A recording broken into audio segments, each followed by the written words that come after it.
O deserto do Saara, com sua vastidão aparentemente infinita, é um lugar repleto de mistérios que intrigam a humanidade. Suas dunas de areia ondulantes escondem segredos geológicos e climáticos fascinantes, enquanto suas noites estreladas inspiram reflexões sobre o universo.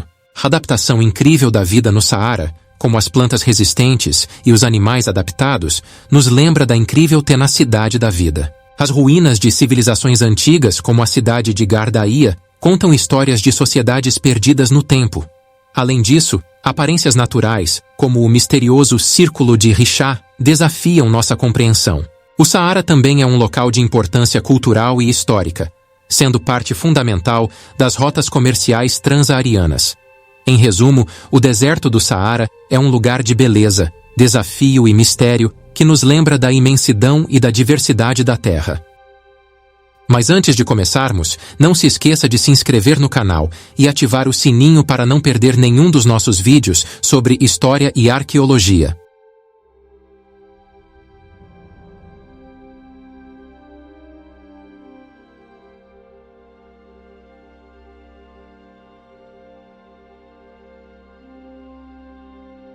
Fotografias tiradas do espaço por astronautas são sempre fascinantes.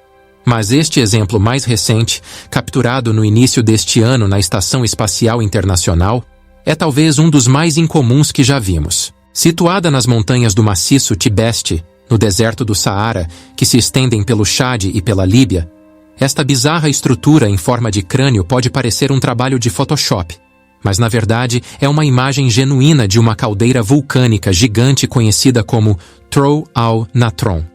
Medindo 1000 metros de largura, o vulcão está extinto há centenas de milhares de anos. Mas sua aparência, quando visto de cima, o tornou uma das características mais intrigantes da região.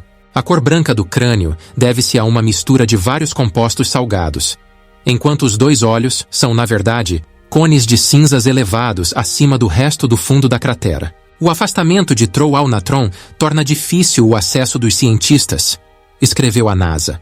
No entanto, a análise de amostras de rochas e fósseis coletadas na década de 1960 indica que Troll al-Natron foi preenchido por um lago glacial com centenas de metros de profundidade há cerca de 14.000 anos.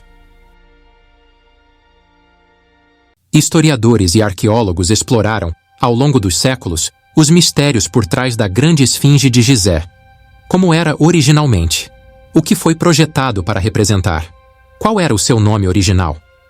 Mas menos atenção tem sido dada a uma questão fundamental e controversa. Qual foi o terreno que os antigos egípcios encontraram quando começaram a construir esta estrutura instantaneamente reconhecível? E será que este ambiente natural teve uma participação na sua formação? Para responder a estas questões, que foram levantadas ocasionalmente por outros, uma equipe de cientistas da Universidade de Nova York replicou condições que existiam há 4.500 anos atrás, quando a esfinge foi construída, para demonstrar como o vento se movia contra as formações rochosas, possivelmente moldando pela primeira vez uma das formações rochosas, estátuas mais reconhecidas do mundo. Nossas descobertas oferecem uma possível história de origem, de como as formações semelhantes à esfinge podem surgir da erosão, explica Leif Histroff, professor associado do Instituto Curran de Ciências Matemáticas da Universidade de Nova York. Nossos experimentos de laboratório mostraram que formas surpreendentemente semelhantes às da esfinge podem, de fato, vir de materiais que estão sendo erodidos por fluxos rápidos. O trabalho centrou-se na replicação de yardangs, formações rochosas incomuns encontradas em desertos resultantes da poeira e areia sopradas pelo vento, e na exploração de como a grande esfinge poderia ter se originado como um yardang, que foi posteriormente detalhado pelos humanos na forma da estátua amplamente reconhecida. Para fazer isso, Histroff e seus colegas do Laboratório de Matemática Aplicada da Nova York University pegaram montes de argila macia com material mais duro e menos erodível embutido em seu interior, imitando o terreno no nordeste do Egito, onde fica a grande esfinge. Eles então lavaram essas formações com um fluxo rápido de água para replicar o vento, que as esculpiu e remodelou, eventualmente alcançando uma formação semelhante a uma esfinge. O material mais duro ou mais resistente tornou-se a cabeça do leão, e muitas outras características como um pescoço recortado, patas dispostas na frente no chão e costas arqueadas, desenvolveram-se. Os nossos resultados fornecem uma teoria de origem simples sobre como as formações semelhantes à esfinge podem surgir da erosão, observa Histroff. Existem de fato, hoje em dia, iarangues que se parecem com animais sentados ou deitados, dando apoio às nossas conclusões. O trabalho também pode ser útil para os geólogos, pois revela fatores que afetam as formações rochosas, ou seja, que elas não são homogêneas ou uniformes em composição, acrescenta. As formas inesperadas vêm de como os fluxos são desviados em torno das partes mais duras ou menos erodíveis. A bacia amazônica é tão extensa e densa em florestas que ainda sabemos muito pouco sobre o que está escondido sob a cobertura vegetal. As sociedades indígenas vivem na bacia amazônica há mais de 12.000 anos. Esta pesquisa lança luz sobre o solo florestal perdido. Ao longo de sua história, esses povos ancestrais desenvolveram diversas técnicas para cultivar e transformar as terras ao seu redor. Eles conheciam profundamente a terraplenagem, a dinâmica dos rios, o enriquecimento do solo e a ecologia vegetal e animal.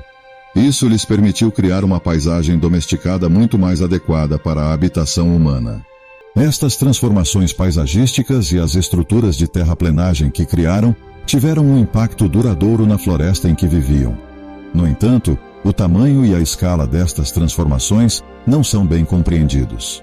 Isso ocorre porque nunca houve um estudo exaustivo dos sítios pré-colombianos, os períodos da história anteriores à chegada dos espanhóis à América do Sul durante o século XV, em toda a bacia amazônica. Até agora. Os autores da pesquisa explicam em seu artigo: a enorme extensão de sítios arqueológicos e extensas florestas modificadas pelo homem em toda a Amazônia é de vital importância para estabelecer uma compreensão precisa das interações entre as sociedades humanas. Anteriormente, usando LIDAR, foi possível identificar muitas estruturas e terraplanagens pré-colombianas, até então desconhecidas nas florestas da América Central e do Sul, que estavam fortemente obscurecidas.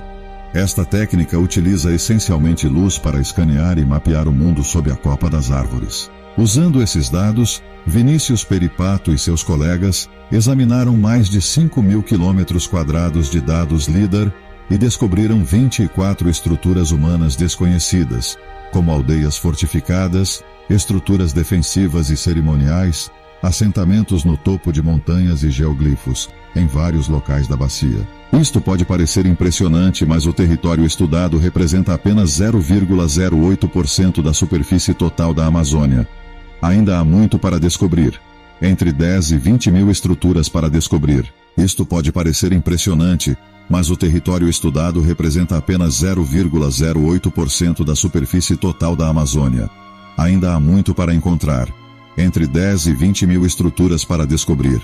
Para fazer isso, Peripato e sua equipe combinaram os dados de seu pequeno estudo com os de outros que já haviam identificado estruturas na bacia amazônica. Eles avaliaram esses dados com um modelo preditivo de distribuição especial, que estima que entre 10.272 e 23.648 estruturas pré-colombianas de grande escala ainda precisam ser descobertas, especialmente no sudoeste da Amazônia. A equipe também identificou relações entre a probabilidade prevista de movimentos de terras e a presença e abundância de espécies de árvores domesticadas. Eles não apenas encontraram uma relação significativa entre os dois, mas também acreditam que isso revela o quão ativas eram as sociedades indígenas pré-colombianas nas práticas de manejo florestal, que tiveram influências duradouras na ecologia moderna da Amazônia.